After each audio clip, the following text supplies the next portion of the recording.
우리가 이제 이 재판을 하잖아요. 뭐 저는 법정에 가본 적이 없습니다. 우리 재판을 하면 대체로 이제 재판이 뭘 하는 거죠? 누가 거짓말하고 있는가 따져보는 겁니다. 누가 거짓말을 하는가, 누가 참말을 하는가. 뭐 다 참말만 하면 재판할 게 없죠. 이 거짓말이 있으니까 그것을 따지는 거죠. 재미있는 건 이거예요. 재판을 쭉 하다 보면 거짓말은 반드시 거짓말로 드러나게 되어 있습니다. 또 꾸며낸 이야기이기 때문에 그렇습니다. 우리가 이제 거짓말할 때 이 눈덩이처럼 불어난다 그러잖아요. 거짓말을 하나 하다 보면 이걸 또 감추기 위해서는 또 거짓말을 해야 돼요. 또 거짓말을 하고. 그럼 반드시 문제가 발생을 합니다. 그러니까 거짓말이 하나로 끝나지 않고 계속 늘어나는 거죠. 지금 이제 칼빈이 이야기하고 있는 이 구원 칭의도 마찬가지입니다. 우리 이제 12번 보면 반대자들, 그러니까 카톨릭이죠. 이 스콜라 이주의자, 카톨릭의 신학 철학이 스콜라 철학입니다. 이 사람들의 이제 핑계가 뭐냐면 이거죠. 이제 행위로서 우리가 의를 행함으로 구원받을 수 있다 이렇게 계속 주장을 하잖아요. 우린 믿음으로 구원받을 수 있다라고 이야기하는데 여전히 카톨릭은 행함입니다. 믿음만으로는 부족하고. 행함이 더해져야지 구원받을 수 있다. 구원이 완성되어진다. 이렇게 주장을 합니다. 근데 그들 안에서도 보면 이게 성경의 진리와 어긋나져요. 행함으로 구원받을 수 있다. 행함으로 의로워질 수 있다라고 하는데 정말 그럴까? 그런 고민들이 생깁니다. 그 안에서도. 우리 인간의 행함이 얼마나 완벽할 수 있는가? 이 행함으로 우리가 어떻게 구원받을 수 있을까?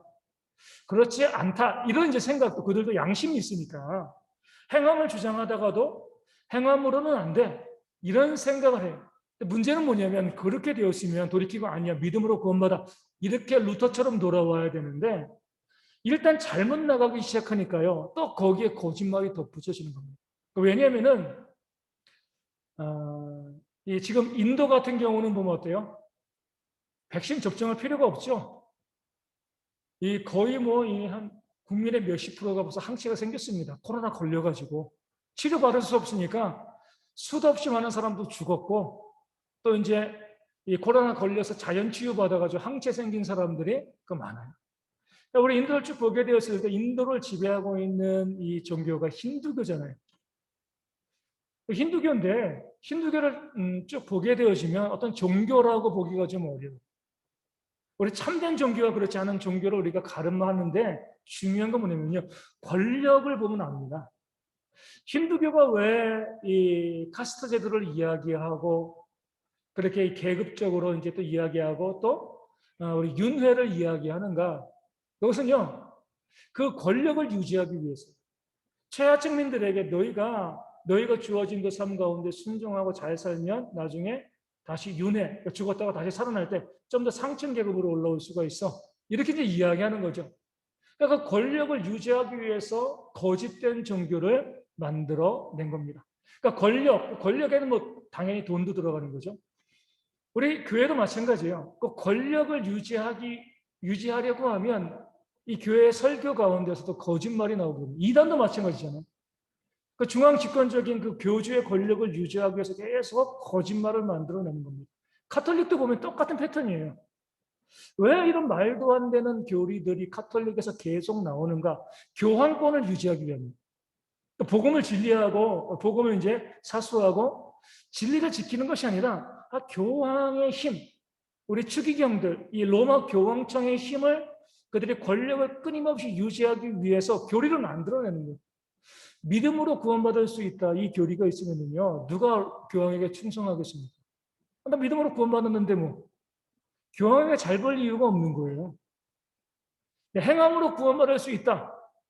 이렇게 이야기하면 그 행함을 지도하는 것이 신부들이고 평가하는 것이 또 신부들이기 때문에 신부들에게 이 뭐랄까 이제 복속되어 질 수밖에 없습니다. 그럼에도 불구하고 행함으로 우리가 구원받을 수 있을까? 사람들이 고민하니까 또 다른 거짓말을 만들어내. 이렇게 이야기합니다. 받아들이는 은혜. 받아들이는 은혜가 있어야 된다. 받아들이는 은혜가 뭐예요? 성자들의 공로를 받아서 우리의 부족한 공로를 채운다는 거예요. 그러니까 처음에 뭐냐면은 의를 행해야지 구원받을 수 있어라고 이야기하는데 우리가 어떻게 행함으로 의를 행해서 구원받을 수 있어? 그건 못하죠. 그 다음에 그래 그런 거 같네. 사람들이 이탈할 조짐을 보니까 아니야. 순교자들, 우리 성자들, 카톨릭은 성자들이 많잖아요.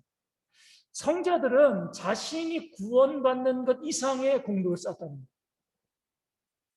그 공로, 순교의 공로는 구원 이상, 커트라인을 넘어섰다는 거죠.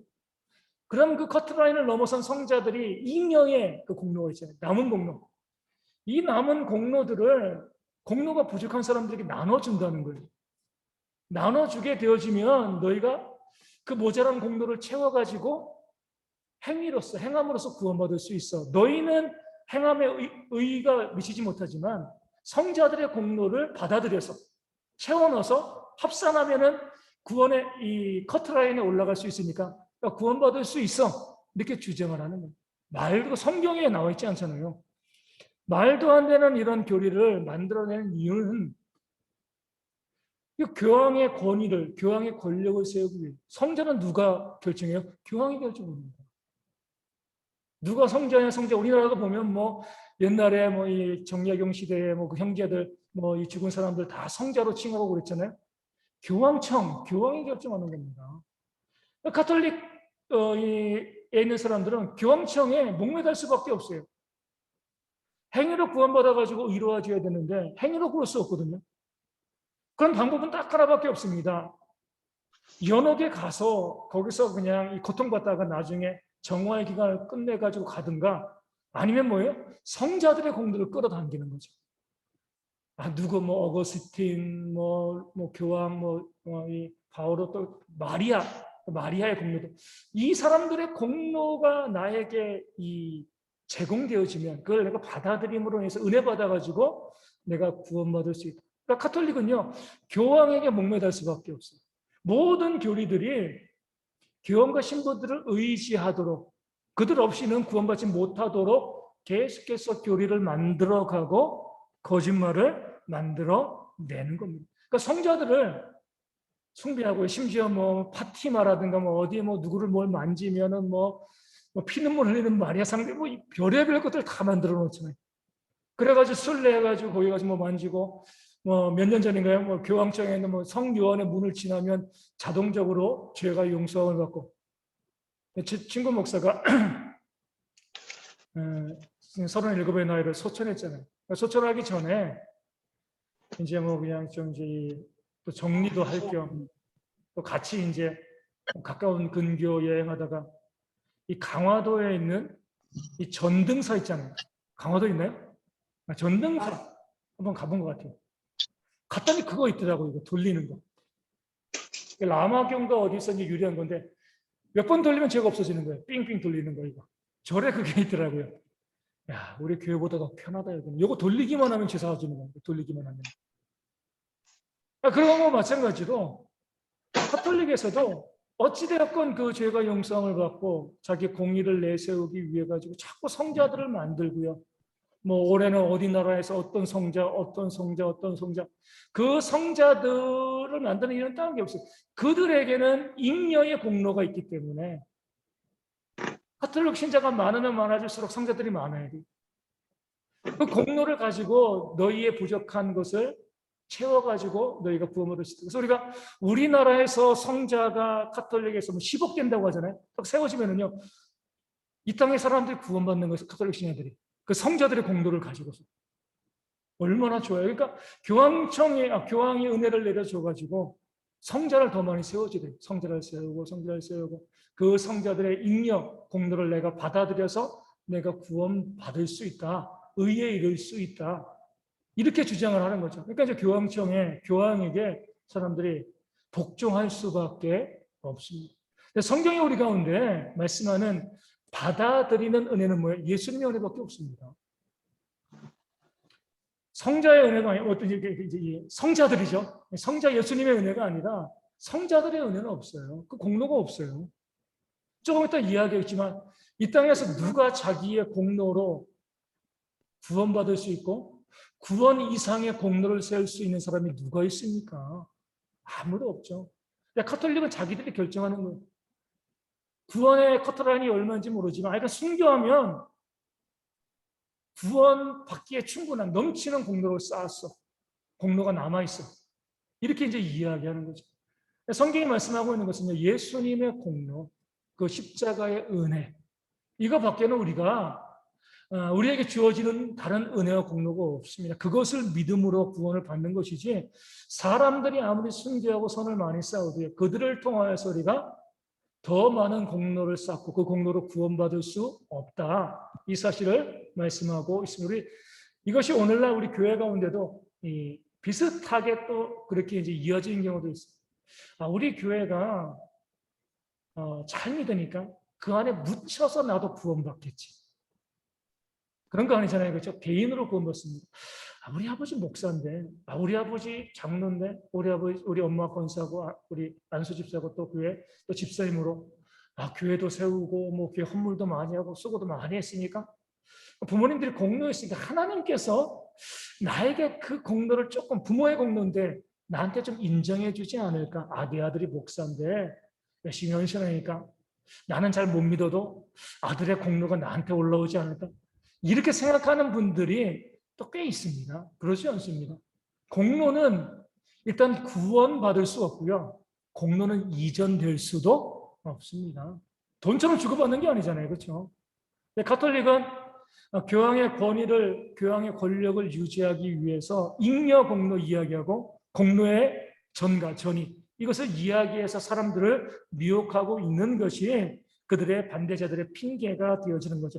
그래서 그 이후에 있는 이 내용들은 가톨릭의 주장이 이러한 핑계들이 얼마나 허황된 것인 것을 이야기합니다. 13번에 보면 잉여 공로를 말하는 사람은 하나님의 요구의 가혹함과 죄의 중대성을 오해하였다. 그러니까 하나님의 요구를 가볍게 보고요, 죄를 가볍게 보는 거죠. 얼마든지 우리의 공로로 하나님의 요구를 충족시킬 수 있고 죄를 없애버릴 수 있다. 이렇게 이제 생각을 하는 겁니다. 그래서 우리 칼빈은 책에서 이렇게 이야기해요. 사람들, 이 땅에 존재하는 모든 사람들의 그 모든 의를 한데 뭉치더라도 죄 하나를 갚을 수 없다. 그러니까 이 세상에는 모든 사람들, 뭐 가톨릭이 이야기하는 성자들, 순교자들의 모든 의, 모든 공로 다 합쳐도요, 죄 하나를 상쇄할 수가 없는 거죠. 우리가 가계부, 저는 경영학과니까 이 대학교 때 이 대차 대조표를 많이 작성을 했어요. 대변과 차변이죠. 내가 이제 이 수익 얻은 것도 이제 빌린 거, 이 수익과 지출이잖아요. 내가 1억을 벌었어요. 그리고 100원을 썼습니다. 그럼 9,999만 9,900원 나 벌었어, 이렇게 이야기하나요? 아니, 1억 번 거예요. 그에 비해서 아주 적게 100원만 써도 지출은 그냥 남아있습니다. 지출은 지출로 남아있어요. 이게 죄에 대한 겁니다. 상기할 수 없습니다. 상기하면 안 돼요. 내가 아무리 많은 의의를 행했다 그래도 그것 때문에 죄가 상기되는 것 아니에요. 그리고 또 웃긴 거는 내가 아무리 많은 의의를 행해도요, 이 죄의 항목에 있는 그 죄 하나를 없앨 수 없습니다. 이게 바로 우리의 의의 한계가 되어지는 거예요. 그러니까 공의와 공로를 이야기하지 말라는 거죠. 그러니까 잉여 공로의 문제는요, 아무리 공로가 더해져도 그 공로로는 구원을 얻을 수 없다는 거죠. 우리가 공로를 아무리 많이 이야기해도요, 그 공로가 구원을 얻기에 미치지 못한다는 거죠. 그러니까 죄의 문제이기 때문에 또한 공로도 죄를 갚아 나갈 수 없습니다. 두 번째는요, 우리가 잉여 공로 자체가요, 존재하지 않는다는 거예요. 아까 말씀드린 것처럼 구원을 한 커트라인 60점으로 보는 거예요. 이제 순교자들 한 100점 정도 맞은 거죠. 나는 한 20점 정도 맞은 거예요. 그러면 이제 이 순교자가 60점이면 구원받으니까 100점에서 60점 빼면 40점이잖아요. 난 20점이니까 구원받으면 40점 더 필요한데 40점을 나한테 주는 겁니다. 그러면 구원의 커트라인 60점에 걸려서 순교자도 구원받고 나도 구원받는 거죠. 세상에서도 안 그러잖아요. 우리 공무원 시험 보는데 뭐 과목별 60점인데 난 100점 맞았어. 근데 나는 친구인데 나는 60점인데 10점 맞으라 50점 맞았어. 내가 10점 줄게. 그럴 수 있나요? 안 됩니다. 그렇죠? 내가 맞은 거지. 그걸 다른 사람에게 줄 수가 없어요. 이제 이런 얘기를 뭐 제가 얼핏 들은 것 같아요. 어떤 사람이 이제 시험을 쭉쭉 봤는데 뭐 공무원 시험인 것 같아요. 뭐 다 거의 100점인데 한 과목이 거의 낙제점이에요. 그러면요 안 되는 거예요. 나 100점이니까 좀 끌어가지고 같은 사람이니까 A라는 과목이 좀 점수가 낮은데 B, C, D 다 100점이야. 좀 조금씩 끌어다 가지고 합하면 평균하면 내가 한 80은 되는데 불합격입니다. 60점 이상 다 과목 맞아야 돼요. 차라리 60, 66점이 낫지. 뭐 30점, 100점, 100점, 100점 아무 소용 없어요. 한 과목 꽈락하면은 합격되어지지 않는 거죠. 성자들이 아무리 공로를 많이 세워도요, 다른 사람에게 전가될 수도 없고요. 문제는 뭐냐면 성자들이 나 100점 맞았는데요? 라고 이야기할 때 하나님께서 뭐라고 말씀하시는 거예요? 야, 근데 구원의 커트라인은 만점이야. 이렇게 이야기하는 거죠. 이 땅에서 아무리 공로를 세워도요, 구원의 커트라인에 도달할 수 있는 사람, 자기의 공로로 구원받을 수 있는 사람이 아무도 없습니다. 그런데 무슨 잉여 공로예요? 그 사람이 구원받기에 합당한 그 이상의 공로를 쌓는다라고 생각하는 것 자체가 교만하고 악한 생각이죠. 하나님의 요구의 가혹함과 죄의 중대성을 오해한 거예요. 아까 말씀드린 것처럼 만점의 합격점이에요. 뭐 그런 사람은 없겠죠. 근데 만점을 채웠습니다. 그런데 차별은 뭐가 있어요? 죄로 마이너스 1점이 있어요. 그럼 만점이 안 되는 거죠. 그렇죠? 그 죄 마이너스 1점대로 깎이는 거예요. 죄가 있기 때문에 아무리 그것을 채워가도 안 되고요. 또 그 누구도 그것을 채워갈 수가 없는 거죠. 그러니까 가톨릭에서 공로로 구원받는 사람이 있다라고 주장하는 것 자체가 정신 나간 소리입니다. 공로로 구원받을 수 없어요. 잉여 공로는 말도 안 되는 거죠. 어떻게 구원에 있어가지고 내가 내 스스로 구원에 이르고 구원에 이르는 것 이상의 공로를 쌓아가지고 남에게 나눠줘요. 그런 발상을 한다는 것 자체가 우리의 죄를 가볍게 보는 거고요. 하나님의 요구를 되게 사소하게 바라보는 겁니다. 죄의 삭은 사망인 거죠. 그런 면에서 카톨릭의 그 생각 자체가 너무나 어리석은 그런 생각이 되어집니다. 14번에 보면 우리의 의무를 완수하더라도 우리에게 영광이 되지 못하며 또 완수할 수도 없다. 의무라고 이야기해요. 여기서 카톨릭은. 뭐냐고 이야기하면 카톨릭은 공로라고 이야기합니다. 근데 아니란 거예요. 의무야, 의무. 내가 쌓는 공로가 아니라 의무. 왜 소리? 누가복음 17장 19절에 종이 열심히 일하고 나서 주인의 이제 집에 들어와서 그 상처를 주고 난 다음에 또 뭐라고 이야기해요? 하여야 할 일을 했을 뿐입니다. 이렇게 이야기해요. 그 종이 공로를 쌓은 것처럼 보이지만 종은 뭐예요? 그렇게 종으로서 집에서 열심히 일하고 하지만 자신이 해야 할 일을 했을 뿐인 거예요. 우리도 그러잖아요. 우리 뭐 노예 쓰지 않고 있지만 노예제도 없지만 노예가 아무리 열심히 일했다고 공로를 쌓은 건가요? 자기 일을 하는 거예요. 그렇죠? 자기 일. 공로라고 볼 수가 없습니다. 그러니까 성경에서 우리 가운데 말하는 우리의 공로, 우리의 선행 이 모든 것들은요. 성경의 관점은요. 너희의 의무라는 거예요. 의무. 공로가 아니라 구원받은 자로서 마땅히 행해야 되는 일이지 나 이거 잘했어요. 내세울 게 아니란 거죠. 항상 좀처럼 수고했어요. 했었어 라고 해도 뭐예요? 저는 제가 해야 될 일을 했을 뿐입니다. 저의 의무를 감당했습니다. 이렇게 이야기하는 거예요. 그래서 우리가 우리의 의무를 완수했다고 우리에게 의가 되지 않고요. 공로가 되지 않으면 내 의무, 내가 감당해야 될 일을 했기 때문에 물론 우리 쭉 보면 국방의 의무 있잖아요. 그렇죠? 수고해서 좀 대단한 거죠. 잘했죠. 잘했지만 내가 이 나라 백성이라고 하면 그건 내 의무야. 난 내 의무를 다 했어. 이렇게 생각하면 되는 거예요.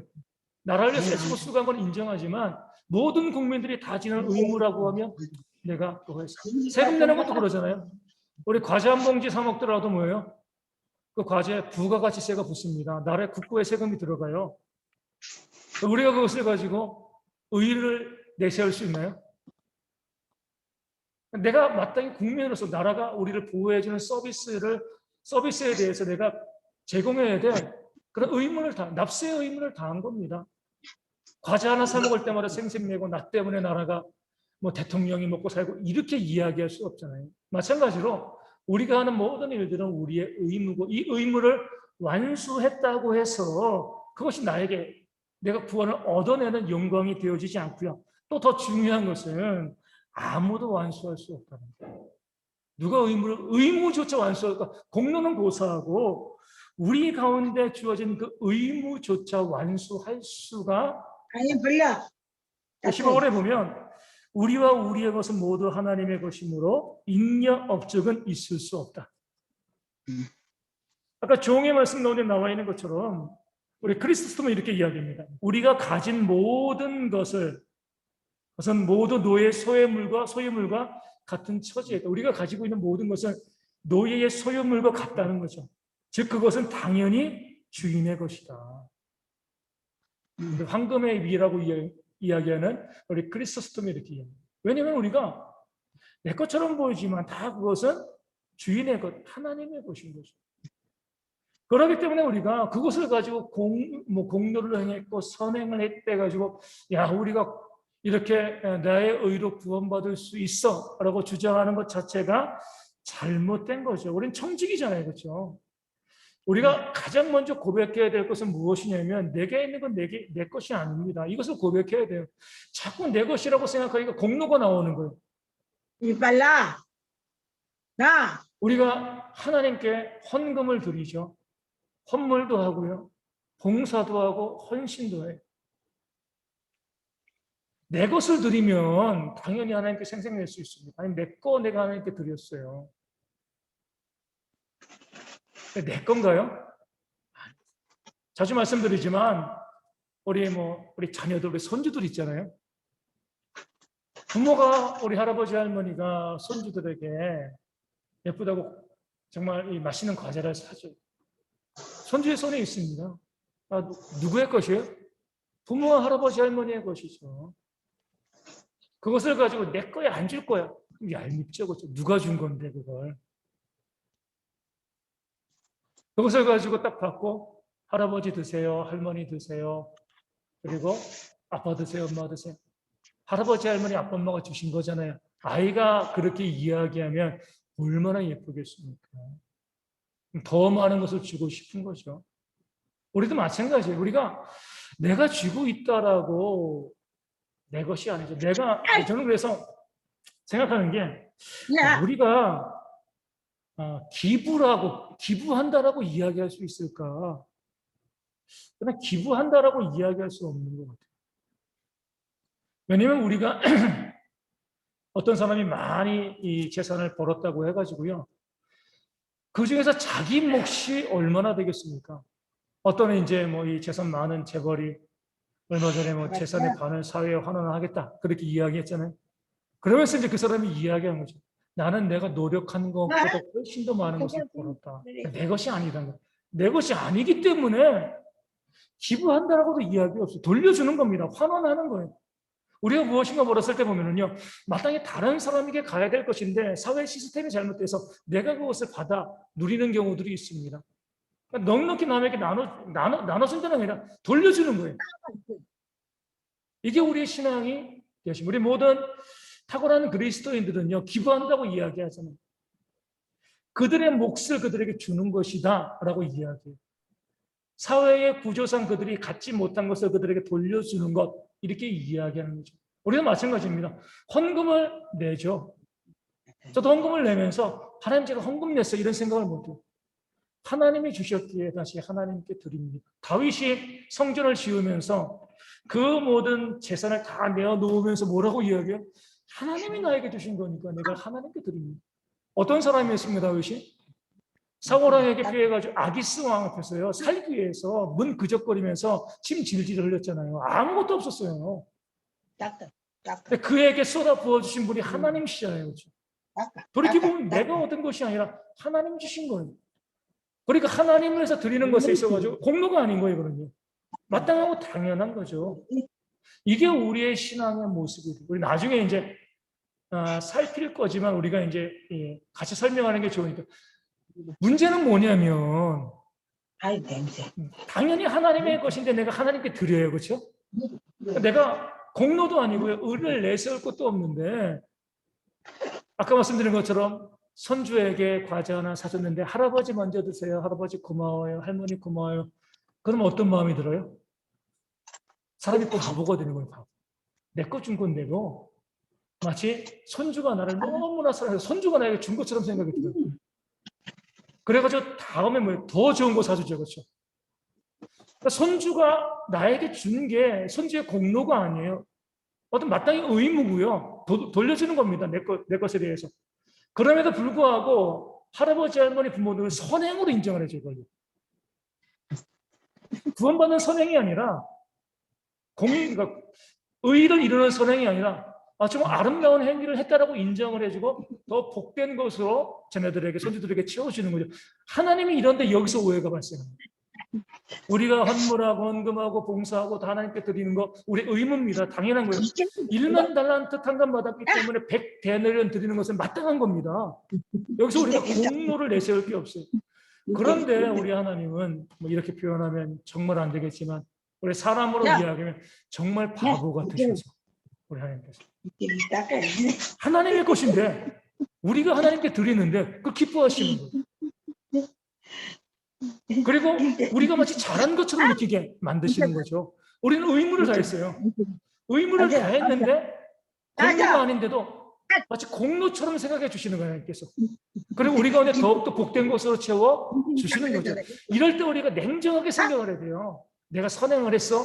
내가 공로를 세웠어. 이건 카톨릭의 생각. 이렇게 가면 안 돼요.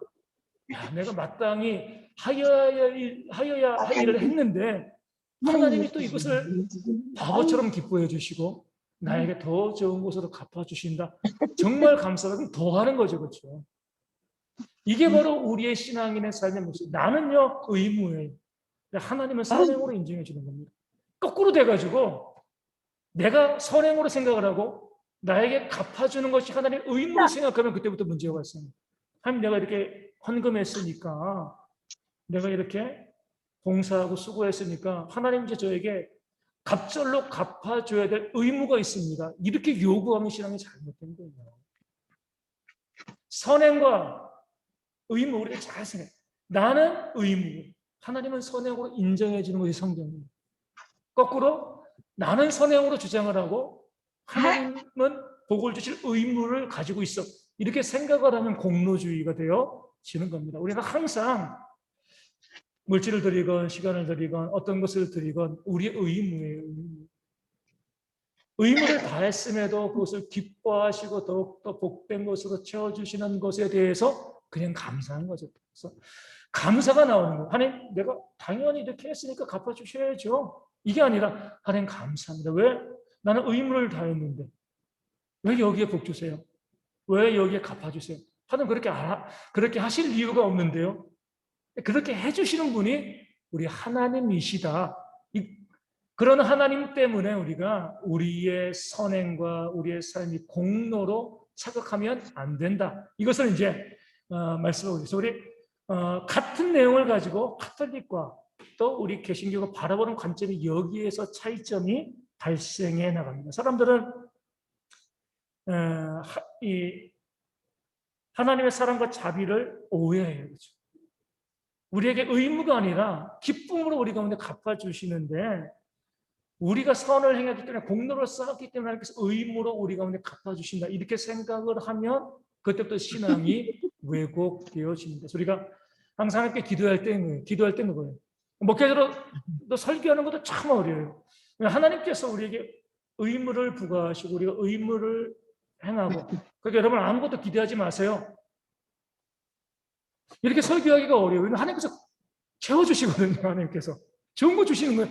사실이기 때문에 그것을 또 설명할 수밖에 없는데 우리가 그것을 하나님께 빌려드린 것처럼 생각하지 말라는 거예요. 마땅히 우리가 돈을 갚았는데 하나님께서 우리가 100만 원 빌려주는 100만 원 갚았어요. 하나님께서 기특해라고 또 200만 원 주시는 거예요. 아니 또 제가 200만 원 갚을게요. 아 이거 왜 주십니까? 기특해 또 400만 원. 이게 우리의 신앙의 모습이 되어지는 건데 하나님 제가 100만 원 빌려드렸으니까 하나님 저에게 100만 원 갚으세요. 200만 원 갚으세요. 이때부터 하나님과의 관계가 틀어지는 거죠. 그러니까 그런 어리석음이 우리 가운데 없어요. 우리가 하나님께 나의 선행과 공로, 나의 삶, 내가 이 순종한 삶에 대해서 갚아달라고 하나님께 떼쓰지 않아도요, 기뻐하시고 갚아주십니다. 기대할 필요가 없어요. 충분히 우리 가운데 채워주세요. 그게 더 은혜로운 거죠. 이게 하나님과 믿는 성도 간에 우리 복받는 그런 모습이 되어집니다. 16번에 보면 이제부터는 이제 책에 있는 내용을 제가 쭉 읽어드리겠습니다. 행위를 믿거나 행위를 자랑하지 말라. 칼빈은 이렇게 이야기합니다. 성경은 그리스도의 결백에서 향기를 얻어내지 않는다면 우리의 의로운 행위는 모두 하나님 앞에서 악취를 풍긴다고 가르침으로써 항상 우리에게 자신을 신뢰하지 말라고 권한다. 그러니까 예수님에게서 우리가 향기를 얻어내지 못한다면요, 우리가 아무리 선행과 공로를 해도요, 그것은 하나님 앞에 악취가 된다는 거예요. 되겠거든. 우리는 향기라고 생각하잖아요. 하나님 우리가 이렇게 했어요. 하나님께서는 예수님의 그 향기가 덧붙여지지 않으면요, 악취예요, 악취. 냄새나 더러워. 자랑할 게 없어요.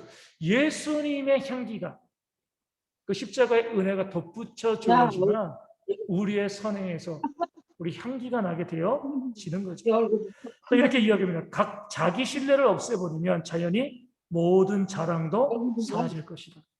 그러나 미련한 자들은 항상 행위가 구원의 원인이 된다고 착각하기 때문에 그릇된 자신감에 속아 교만하게 된다.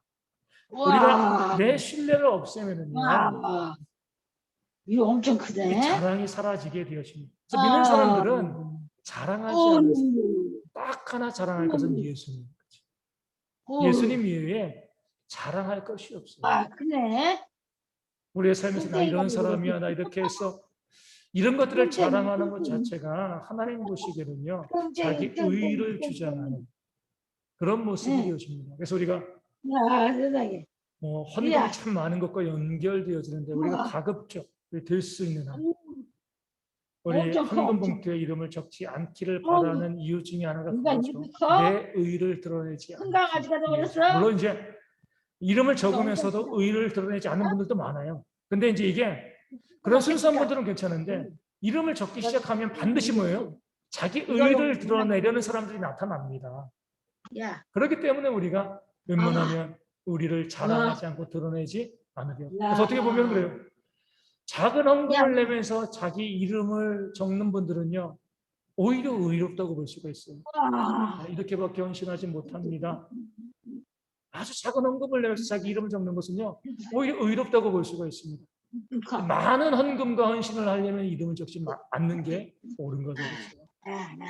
물론 이제 통일되게 적거나 많거나 이름을 적지 않는 게 가장 유익하다라고 볼 수가 있고, 제일 중요한 것은 교회가요, 누가 얼만큼 헌금했는지를 발표하지 않는 게 제일 중요합니다.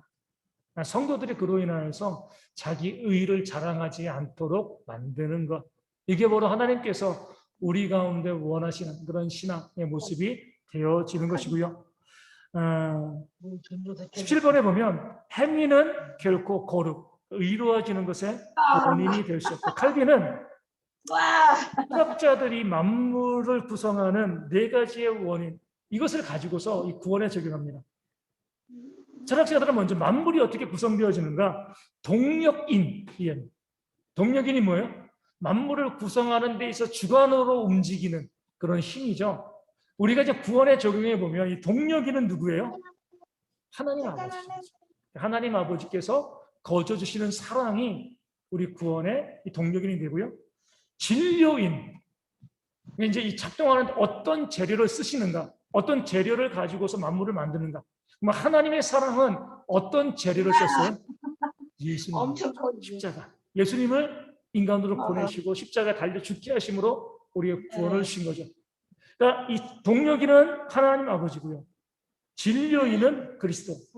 형상인, 어떤 형상, 어떤 모양을 이 본받는가? 어떤 모양을 만들어내는가? 이 형상이는 믿음입니다. 믿음을 떠나서 우리가 구원받는 거죠. 그래서 칼빈은 이제 동력이는 하나님 아버지고 진리는 그리스도고 형상이는 믿음이라는 것에 대해서 우리 요한복음 3장 16절 말씀을 이렇게 이야기합니다. 하나님이 세상을 이처럼 사랑하사 동력인입니다. 독생자를 주셨으니 뭐예요? 진리인. 그리고 이는 그를 믿는 자마다 형상이니. 철학자들의 만물의 형성의 원리들. 그리고 나서 마지막으로 뭐예요? 목적인이 무엇이냐? 어떤 목적으로 만들었는가? 하나님의 공의를 나타내며 하나님의 인애를 찬양하는 것. 이게 바로 구원이죠. 하나님 아버지께서 예수님을 통해서 믿음으로 구원하시되 하나님의 영광을 위해서 구원하셨다. 이것이 철학자들이 말하는 형성의 원리다. 여기 행위가 어디 있냐? 철학자들의 논리를 봐도 행위가 어디 있어? 하나님이 움직이셔가지고 예수님을 사용해가지고 믿음으로 하나님의 영광을 위해서 우리를 구원하신 건데 여기에 동력인과 진료인과 형상인과 목적인 중에서 행위가 어디 들어가냐? 아무 데도 들어갈 데가 없다는 거죠. 그러기 때문에 행위는 결코 거룩의 원인이 되어질 수 없다. 이 철학자들의 논리를 가지고 칼빈이 이야기합니다. 18번에 보면 그러나가 나옵니다. 선행을 보면 믿음이 강화될 수 있다. 그러니까 선행의 목적은 뭐냐? 왜 하나님께서 우리 선행을 인정해 주시는가? 우리의 믿음을 뭐예요? 강화시키기 위해서. 믿음을 주기 위해서가 아니죠. 칭의를 위해서 선행을 말씀하시는 것이 아니라 우리가 어때요? 믿음을 더욱더 강화시키고 믿음을 더욱더 온전히 성숙하게 만들어 가기 위해서 우리가 선행을 우리 가운데 장려하시고 원하시는 거죠. 그 선행을 통해서 우리 믿음이 자라요. 왜냐하면 예수님께서 제자들이 이렇게 질문합니다. 우리의 믿음을 더하소서. 우리 믿음이 어떻게 지면 강해지죠? 말씀 많이 보고 기도 많이 하면 믿음이 강해질까요? 예수님이 뭐라고 말씀하셨어요? 그때 아까 말씀하신 그 하야의 일들을 하였을 뿐입니다. 그 일을 말씀하신 거죠. 믿음을 더해주세요 라고 하니까 말씀하신 한 종이 나가서 하루 종일 밭에서 열심히 일하고 저녁에 집에 들어왔어. 그럼 주인이 좀 센스 있게 자기는 집에서 하루 종일 팽팽 놀았으니까 그러니까 종을 위해서 좀 밥 좀 차려주고 뭐 얼마나 줘요. 근데 딱 누워가지고요 밥상 가져오라고 소리치는 겁니다. 종이 뭐예요? 그렇게 지치고 힘들고 밥도 못 먹고 쓰러질만 한데도 종이니까 가가지고 또 밥상을 차려가지고 주인을 먼저 먹이게 합니다. 기다리고 있다가 그러니까 주인이 다 먹고 난 다음에 자기가 먹죠. 누가 인터뷰를 하면 억울하지 않냐? 야, 주인 너무 못됐다. 종이 뭐라고 이야기해요? 하여야 할 일을 했을 뿐입니다. 이게 바로 믿음이 강해지는 거예요. 내가 감당해야 될 일들 그것을 꾸준히 해나가는 것, 순종하며 해나갈 때 우리의 믿음이 되어지는 거예요. 하나님의 말씀에 따라서 선한 일을 카톨릭이 이야기하는 공로와 같은 일들을 열심히 꾸준히 해나갈 때 하나님께서 거기 역사하시거든요. 그럴 때 우리의 믿음이 자라게 되어집니다. 가만히 아무것도 안 하고 기도만 하고 말씀만 보고 믿음 자라지 않아요. 열심히 행함으로 우리 믿음을 보여줄 때 믿음은 그 행함으로 더욱더 자라게 되어 있습니다. 구원받는 믿음은요 하나님이 주시는 거예요. 행함이 없어요. 구원받고 난 다음에는 어때요? 행함으로 믿음을 우리가 강화시켜 나갈 수 있는 겁니다. 그래서 우리가 19번에 행위는 소명의 결과이다. 칼빈은 이렇게 이야기합니다. 행위는 하나님의 은혜를 선포하며 거저 주시는 하나님의 은혜에서 떠나지 않는다. 은혜 받았으니까 행위가 있다는 거예요. 행위가 하나님의 은혜를 선포한다는 것은 내가 하나님의 은혜 받은 자임을 보여준다는 거예요. 행함을 통해서. 그러니까 이 행위가 소명의 결과라고 얘기했을 때 소명은요 다른 게 아니라 사명이 아니라 하나님께서 구원하신 부르신 거죠. 하나님께서 우리를 부르신 것에 대한 결과로서 행위가 믿음이 있으면 행위가 반드시 나올 수밖에 없는 거죠. 우리의 선행은 내가 구원받았다는 것을 증거해 주는 겁니다. 그런 면에서 선행이 없으면 뭐예요? 구원받지 못한 거예요. 행위로 구원받지 못한 게 아니라 믿음의 결과가 선행, 그러니까 믿음의 삶이죠. 순종의 삶이기 때문에 순종의 삶이 없으면요 믿음이 없는 거예요. 행함으로 믿음을 아는 거죠, 그렇죠? 믿음이 있으면 반드시 행함이 나오게 되어 있기 때문에 행함으로 구원받는 것이 아니라 우리가 태어나면 호흡하는 것처럼 호흡을 통해서 생명이 있는 것을 알잖아요. 마찬가지로 우리가 거듭나게 되어지면 우리 가운데 선행이 나올 수밖에 없고 그것을 통하여서 우리가 소명, 구원받았다, 부르심을 받았다. 이 사실을 깨달아 알게 되어집니다. 20번에 보면 행위는 하나님의 선물이며 신자들의 확신의 기초가 될 수 없다. 우리 이제 어거스틴은 이렇게 이야기합니다. 하나님 앞에서 감히 자기의 행위를 자랑하지 못하는 두 가지 이유. 첫째로 그에게 무슨 선행이 있다면 그것 안에서 자기 것을 조금도 볼 수 없기 때문이고, 둘째로 이런 행위도 무수한 죄에 압도되기 때문이다. 행위는 하나님의 선물인 것이 맞아요. 우리가 열심히 선을 행해도 보면은요, 하나님이 다 공급하신 거로 하는 거거든요. 물질 누가 주신 거예요? 하나님. 우리 건강하게 움직이는 것도 하나님이 주신 거죠. 남을 도울 수 있는 거. 제가 이제 보지만 우리 지난 주간에 우리 등나무가 하도 보기 싫게 자라가지고 등나무에 이제 이발을 좀 시켜준다고 등나무 이발을 하고 있는데 옆에 이제 이 빌라 할아버지가 이 쓰레기 재활용 리어카를 끌고 막 땡볕에 지나가는데 바로 앞에 이제 우리 이제 이 집에 애기 엄마 우리 정준이랑 같은 어린이집 애기 엄마 우리 집 살려고 했던 그 집 있잖아요. 애기 엄마가 그 할아버지 이 리어카를 뒤에서 밀어주고 있더라고요. 밀어주고 있어가 잠시 고민해서 지금 밀어주고 있는데 내 할 일을 해야지 이렇게 하다가 아이고 애기 엄마가 그 땡볕에 그거 밀어주면 얼마나 힘들겠어요. 그래서 빨리 내려가가지고 그래가지고 이제 그 리어카를 쭉 이제 끝까지 얼마 안 돼요. 끝까지 밀어주고 이제 그렇게 온 거죠. 그 모든 우리가 이 일을 할 때 생각해보는 거죠. 저도 계속 기도하는 하나님 제가 저에게 건강 주셔가지고 이렇게 평생을 하나님을 선실하고 수고하는데 지치지 않도록 하나님 해주세요. 왜냐면은 내 힘이 아니에요. 내 힘. 하나님께서 양다리에 힘을 주시고 양팔에 힘을 주시고 몸에 건강을 주시니까 우리 아프면은 아무것도 못 하잖아요. 그렇죠? 내 힘으로 뭐 선을 행하는 것처럼 보이지만 그런 거 없습니다. 하나님이 하시는 거예요. 내가 했다고 볼 수가 없습니다. 그런 면에서 행위는 모두 다 하나님의 선물. 선행을 행했을 때 내가 의무를 다하는 거지만 그 의무조차도 뭐예요? 하나님께서 하시는 거죠. 우리 성경에 재물을 얻는 것에 대해서도 재물 얻는 능을 주셨다라고 이야기하잖아요. 그런 능력을 주시니까 재물을 얻는 것이죠. 내 힘으로 재물을 얻는 거 아닙니다. 하나님 주신 거예요. 내게 있는 모든 것들, 신체적인 능력, 지식들, 뭐 재물들, 갖고 있는 모든 것들 다 하나님의 것입니다. 그래서 그것을 가지고 내가 선을 행할 때 마땅히 내가 하는 것이지 하나님이 하시는 것이지 내가 하는 것이 아닌 거죠.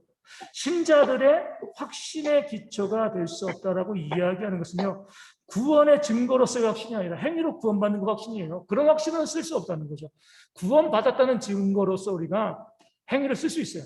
그래 내가 이런 행위를 하는 걸 보니까 하나님이 내 안에 역사하시는구나. 내가 구원받았으니까 선을 행하는 것이지.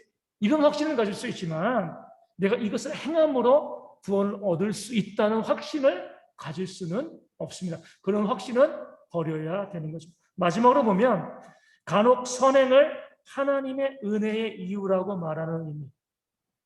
하나님께서 우리 가운데 은혜를 주셨다는 거예요. 우리가 이 선행을 했을 때 하나님께서 우리 가운데 은혜를 주셨다. 우리가 선행해서 은혜 주셨어. 선행의 결과로서 은혜가 주어졌다. 이렇게 말하는 것의 의미가 무엇이냐? 칼빈이 이렇게 이야기합니다. 하나님께서는 은혜 위에 은혜를 쌓아 올리심으로써 앞에 있는 은혜, 구원의 은혜죠. 다음에 따르는 은혜에 첨가하는 원인으로 삼아 그의 종들을 부유하게 만드는 것은 하나님도 빠뜨리지 않으려고 하시기 때문이다. 그러니까 구원받은 자로 하여금 선을 행하게 하시는 거예요. 앞에 있는 은혜로 뒤에 있는 은혜를, 그러니까 우리가 선을 행할 때 뭐예요? 하나님께서 그것을 보시고 우리 가운데 은혜를 내려주시는 건 맞아요. 하지만 이것도 뭐냐면 우리가 아까 말씀드린 것처럼 내가 선을 행했기 때문에 공로를 쌓았기 때문에 하나님 책임지세요. 의무를 갚으세요. 이것이 아니죠. 은혜 위에 은혜. 우리가 열심히 선을 행하고 그것으로 우리가 하나님께 받는 것도 은혜라는 거예요. 보상이 아니라 은혜가 되어지는 거죠. 왜냐하면 하나님께서 우리 가운데 주실 이유가 없으니까. 내가 헌금하고 헌신하고 봉사하고 수고해도요. 하나님께서 나에게 하나님께서 나에게 무엇인가 보상해 주실 이유가 없어요. 그럼에도 주시는 건 뭐예요? 그건 은혜죠. 구원의 은혜가 아니라 우리를 사랑하시기 때문에 마땅히 우리가 해야 할 일을 했음에도 불구하고 하나님께서 우리 가운데 은혜로 그것을 갚아주시는 모습이 우리가 있기 때문에 선행을 하나님의 은혜의 이유다. 겉으로 보기에 그렇게 이야기할 수가 있는 거죠.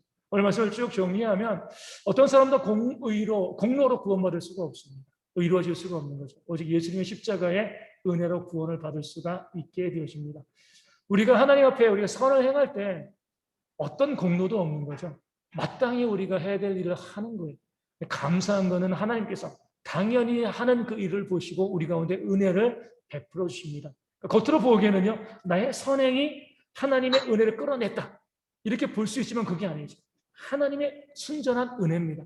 그것을 내가 하나님께 선행을 하고 공로를 내세워도 요구하고 받을 것이 없음에도 불구하고 우리를 너무나 사랑하셔서 마땅히 할 일을 했음에도 우리 가운데 상 주시는 그런 하나님의 그런 은혜, 이것이 바로 우리가 누리고 있는 은혜이다. 이 사실을 칼빈은 끊임없이 이야기하면서 공로를 우리가 주의하자, 공로를 내세우지 말자, 당연히 하여야 할 일을 했을 뿐입니다. 이런 믿음의 고백들이 우리 가운데 있어야 된다. 그 다음에 하나님 주시는 선물은 감사함으로 받으시면 되는 거예요. 그렇죠? 이것이 바로 우리의 신앙과 가톨릭의 신앙의 또 차이점이 되어지고요. 가톨릭의 신앙의 핵심은요, 이단들이 주장하는 것과 다 똑같습니다. 또 다른 종교들도 마찬가지예요. 사람이 중심이 되는 모든 종교들은 같은 패턴을 가지고 주장을 하고 있기 때문에 우리가 성경적인 그런 진리를 알면 가톨릭을 통해서 가톨릭 이외의 다른 이단들의 주장들이 무엇인가라는 부분들을 우리가 알 수 있게 되어집니다.